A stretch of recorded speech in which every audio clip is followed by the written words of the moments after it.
Yeah, and it's interesting because I was just, and here's another one, Gary, and then we're gonna wrap up, guys. But I was just talking about this. I think it was last week, but I did a test on a blogger blog. It was a branded blogger blog for within the syndication network of a profile, a project. And I went and created a separate and unique article. It was entity tuned that I published as a blog post on the blogger blog. So it wasn't a syndicated post from the money site. It was a separate and unique post on the blogger blog. So I literally logged into the blogger account, published this blog post. Really, really well done.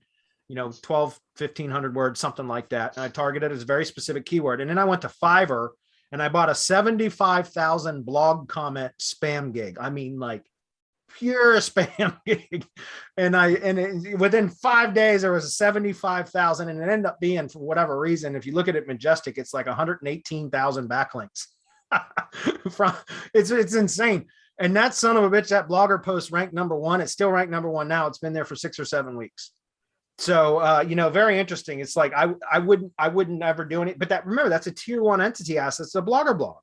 So that can take stuff like that. So that's just an example, Gary, of something that you can do is, instead of just redirecting it to one of your, tier 1 entity assets, you could literally create a well optimized piece of content to publish on one of your tier 1 entity assets, and then redirect that domain specifically to that post URL. And then just be strategic or thoughtful about what you're doing with your internal links from that post that you publish, where you're pushing that juice to on your money site or into one of your other money assets, if that makes sense. So there is a lot that you can still do with stuff like that, guys. You just got to think about it. Any comments on that? Brute force SEO is alive and well in 2021, and will keep on working. Set everything up the right way, set your entity up the right way, and it's going to take anything that you throw at it and boost it. That's the most important part of this, is understanding how to interlink it, because you could do it at that level, at the tier 1 blogger, at the tier 1 Tumblr, and at that tier 1 WordPress.